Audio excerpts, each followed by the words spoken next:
Welcome to Inside Durango TV Home and Fashion, where local experts bring insight on interior design, gardening, home improvement, fashion, art, culture, and everything that pertains to a Southwest Colorado lifestyle.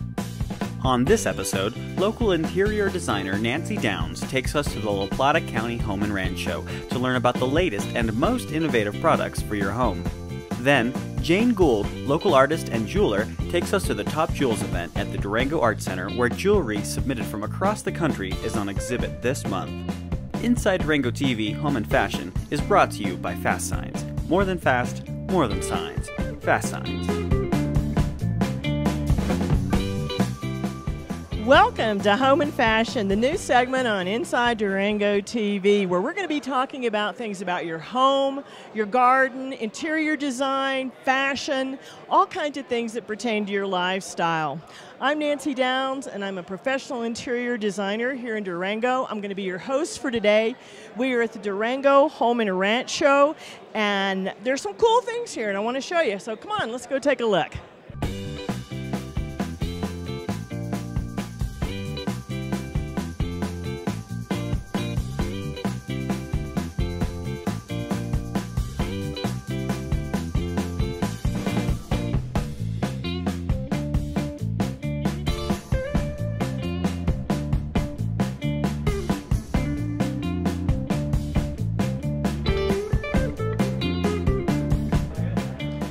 We're talking to Paul Beasley, who's one of the owners of Light Art and Tile Art of Durango. Now, Paul, when I was in Las Vegas at the big home builders and kitchen and bath planners show, one of the things that I saw was the use of composite surfaces as opposed to so much granite that we've seen in the past. Right. Now, tell us what that is.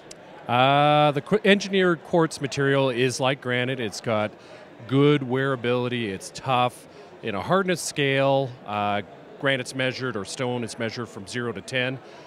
Granite is 7 and 8, and engineered quartz is actually 8. So it's actually a very tough material, very durable. So one of the things that I know about other surfaces is sometimes they require ongoing maintenance. What's the maintenance on this product? You know, the industry always wants us to talk about maintenance and selling additional materials. You really don't have to do much. We don't recommend anything other than the occasional use of sealers. Nothing before 5 years, and honestly, you should be able to get away with not putting a sealer on for at least 10 years. One other question I have, because people are so familiar with granite on their countertops, from a cost standpoint, how does that rate? Is it more expensive, less expensive than granite? How does that work? It's the same as granite. Well, that's great. You know what I like about it is I like some of these more solid colors, as opposed to the heavily patterned look of the granite. This goes so nicely with all different types of woods, and also it doesn't really date the space. One other thing I see, Paul, while we're here is this beautiful soapstone countertop, and I love this deep edge on this. Please tell us a little bit about that. How much are you doing in soapstone, and what's the future there? Soapstone is becoming more and more prevalent. We're doing actually probably 10% of our sales are soapstone. It's one of the older materials for countertops. It actually dates back to the mid 1800s, but it's had a resurgence over the last 10 years, and especially over the last 2 to 3. The other thing that we're doing with soapstone today, actually we could do it with granites and engineered quartzes as well, is we're starting to miter the edges, and it's called a drop-down mitered edge, and it just gives a much more prominent, beefy look, for a lack of better words. And it just means that we could take 1.25 inch thick material and make it look blockier and bigger. And how we do that is we miter the material, and then we run it down. So you've just got a thicker, deeper, beefier look. And it's kind of all the rage right now. I also love the sink that's molded into that. Yeah. And you can do that now in your shop here, right? Yeah, we do that in Bodo, right here in Durango.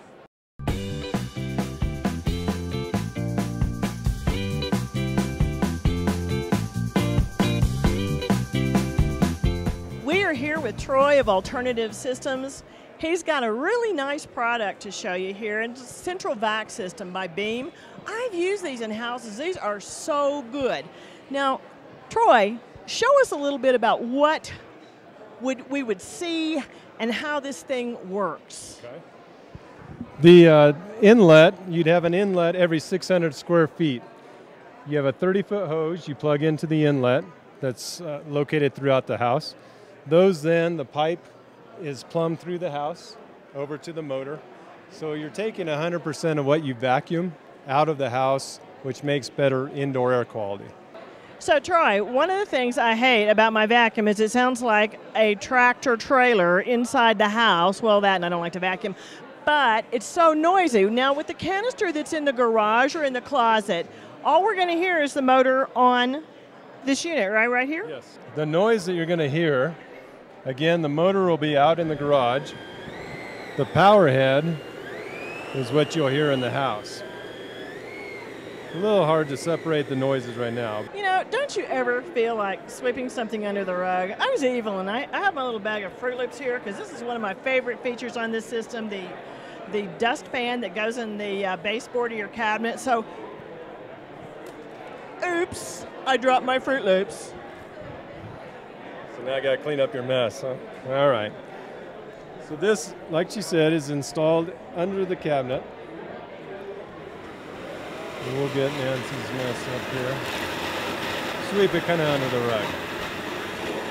And that again goes all over to the canister, which is located out in the garage. So this year, everyone has complained about allergies, and that's going to be a factor. You know, we all have pets, and we all have things that make us sneeze, so this is really going to be a factor. Now, we were talking a little bit earlier about two things, if you could talk about that. Obviously, this is a good system if you're building a new house, but tell us a little bit about what if there's an existing house and how this could be retrofitted. And also, you had mentioned that, well, I was asking about the price of this, and you said, you know, maybe for about a 2,500 square foot house, the whole system could start at about $2,000. So talk a little bit about those two things, please. All right. We can do it in existing. And it works better if there's a crawl space, but we can find ways to hide the pipe. And then as far as the price, again, depending on square footage, but yeah, an average is $2,000, and you know, some of the good vacuums that are portables run about that much. Inside Durango TV, Home and Fashion will return after this commercial break. You're watching Inside Durango TV Home and Fashion. We now return you to Nancy Downs at the La Plata County Home and Ranch Show. We're here with Marty with fantastic screens. He's got a great screen system if you've got older doors or new doors. I'm going to let him tell you a little bit about this system. Hi, Nancy. This is a Phantom retractable screen door. The nice thing about the Phantom retractable screen door is it's retractable. It is retractable, and it's only being used when you want a screen door. So during the winter months, it's put away, it's protected, and out of your way. You're not having to go through two doors to get into your house. That's nice, and I bet that's really handy for, especially I think about people have dogs here or cats. They tear up the screens, and it's difficult to replace them. They don't know how to do it, where to find it, and then the screen door is always there if they're not using it. So when this is retracted, how much this fits inside the door frame or outside? Now, show us a little bit about how that is installed. Okay. And how much room it takes up. Sure. This can be mounted inside the door frame like it is here. It takes up about 3.5 inches, or it could be mounted on the outside. Mounting it on the inside gives it more of a custom look because it's cut to the exact height. So it looks like it's actually part of the house and not just an add-on. Phantom screens are also available in 8 standard colors. A typical front door screen like this installed would run about $450 to $500. There's a limited lifetime warranty on all the parts except for the mesh, because we know people are going to run through it or something like that. Now I can see through that mesh pretty well. Is that all? That mesh is a bug screen? Yes, that's a bug screen mesh. It's fiberglass with UV protection, but again, when you're not using it, it's wrapped up inside the canister here, so it's out of the elements, out of the wind, out of the pollen, which makes the Phantom screens last a long time. And it also seems to glide really well. Doesn't? What about breakable parts on that? You know, there's really not that many movable parts on the screen door. There's a track at the top and the bottom, and then a slide bar that comes across. This particular door, the Legacy, has got a latch system, which kind of holds it in place when it's being used. So you said for a standard 3-foot wide by 6'7" door that would be about $450 to $500. Is that an installed price? Yes, that's an installed price. Phantom requires their dealers to install these doors, so this isn't a do-it-yourself project. This is a door that we custom fit for your opening. So that everyone will know when it's installed that it's done exactly right and will last a long time. That's correct. Now, in back of us here, I'm going to step over here. I see you can also do this for a French door. Correct. It's very hard to find screen doors for French doors. The nice thing about this, again, is most French doors have glass, so you don't want to be looking through screens when you're not using them for a screen door. You'd like to have that open so you can have your view.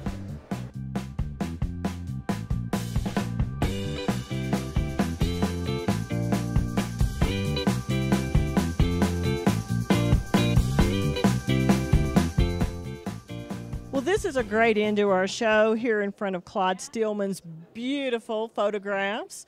Thanks for joining us. Our next segment, Jane Gould is going to show us some gorgeous jewelry with Tops Jewels. If you've got any questions for me about anything that you saw on this show, Nancy@nancydowns.com. Just email me. Thanks for joining us. Hi, I'm Jane Gould, and we're here this evening at the Durango Art Center for the opening reception of Top Jewels. I have to say that I think Over the Top Jewels would have been a much better name for this event. The jewelry on display here is absolutely amazing. It ranges from bizarre to outrageous and gorgeous. The jewelry work here on display is all for sale, and the proceeds will benefit the Durango Art Center as well as the artists themselves. Hi, this is Regina Hogan, and she is the chair of New Face Productions, and she is responsible for heading up a lot of people to make this event happen. Congratulations, Regina. This is an amazing event. You must be really proud of everyone. Yes, we have an incredible team. Good. It's just been wonderful. Very exciting. It's something we've been planning for 18 months, and I know you've been an integral part of this as well. Yes, I have been. Tell me a little bit about New Face Productions. Well, New Face Productions actually started about 4 years ago, and just a group of people who love the arts and felt like they wanted to do something to save the Art Center and to contribute to adult programming, bring in cutting-edge, exciting events here that just haven't happened in Durango before.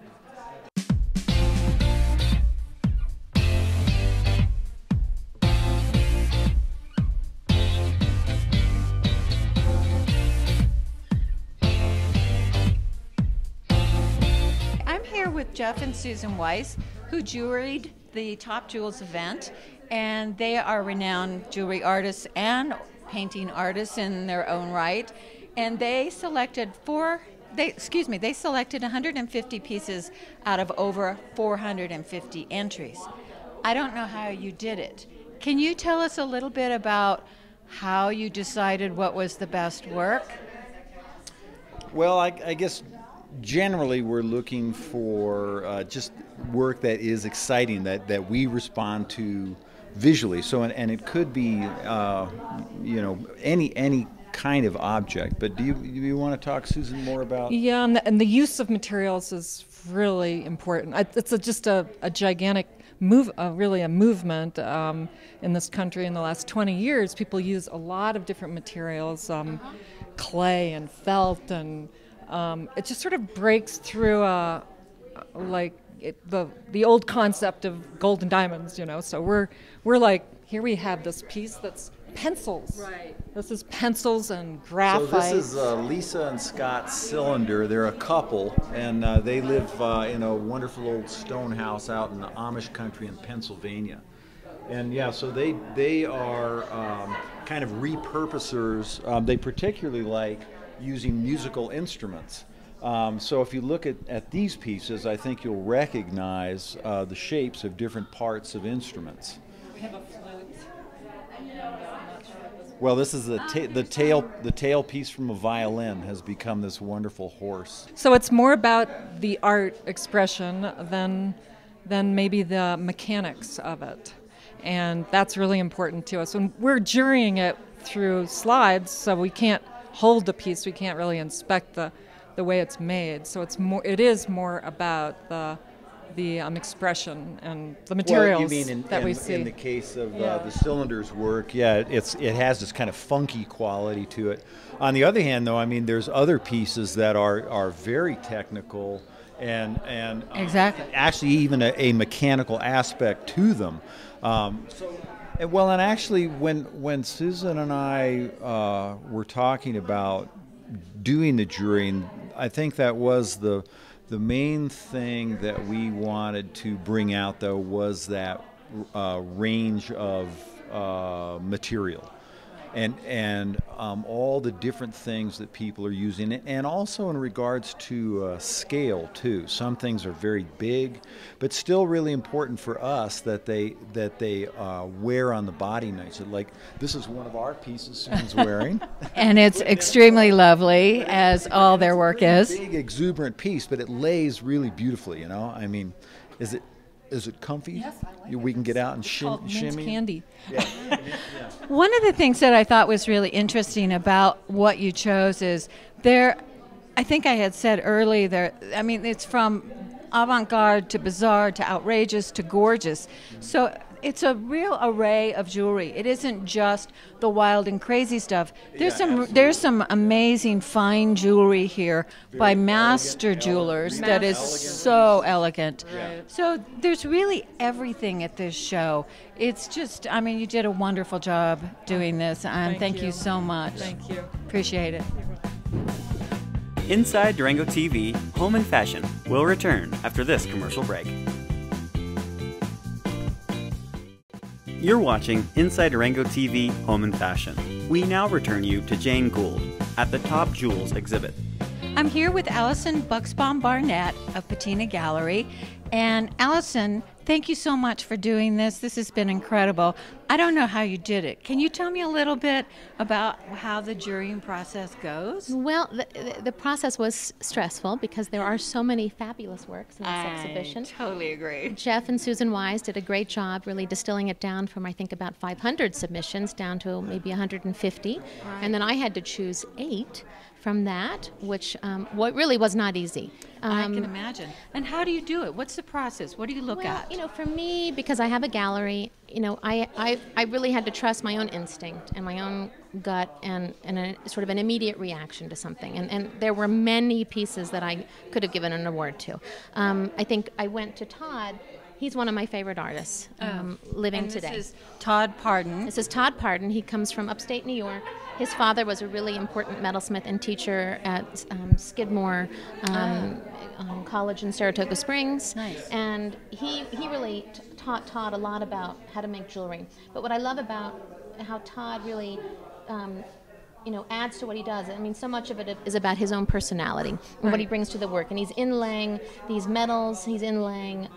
Is it polymer clay? No, he's using he's using a glass. It's pigmented glass. He's crushing it. He's mixing it with a cold binder, and he's inlaying it next to wood, metal, plastic.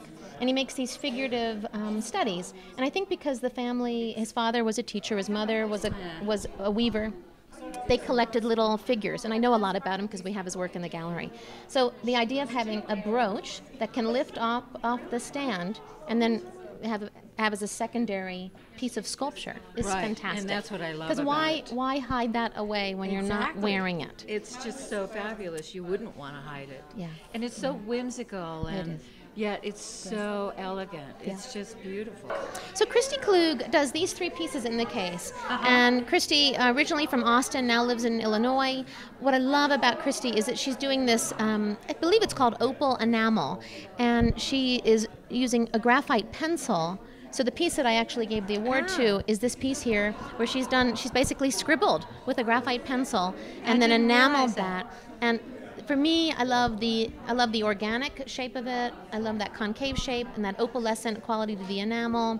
But it's a quiet sort of Zen piece, and the delicacy of the gold that is just barely, it is totally securely holding it on, but it's delicate. And then the lip of the silver, the oxidized silver, just peeking out. It's when an artist makes these critical decisions with their piece, where she could have decided that she didn't want the silver to be seen, but she chose to have it just come right out the edge there, and it adds just so much dimension to the piece for me. That's and my that's favorite why I piece gave it too. an I think award. it's beautiful. Yeah. I'm just amazed that that's graphite pencil. I thought it was part of the enameling. I know. And I don't know much about that process because I know with enamel there's heat. So, why the graphite doesn't burn off, don't know. But that's one of those wonderful questions that you just look at a piece in awe. It's lovely. And it's really then beautiful. you just forget about it. Great. And enjoy it. Thank you. Thank you.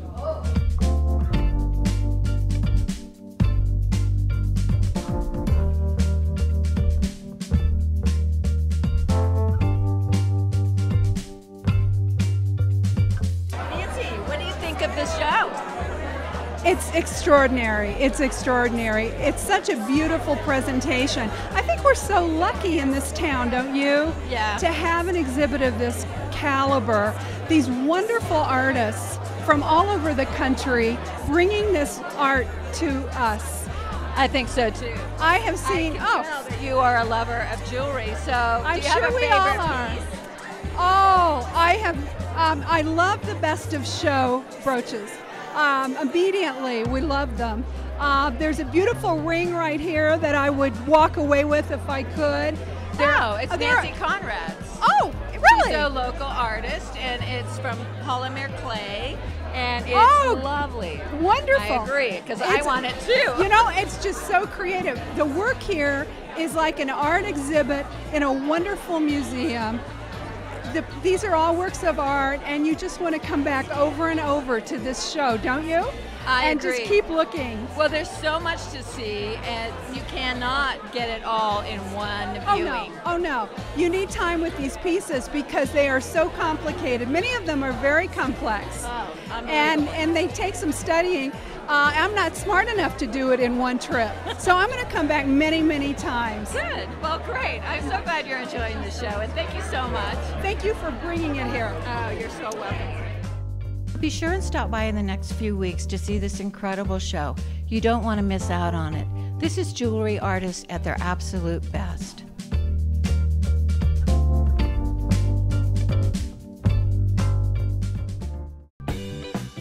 Thanks for tuning in to Inside Durango TV Home and Fashion.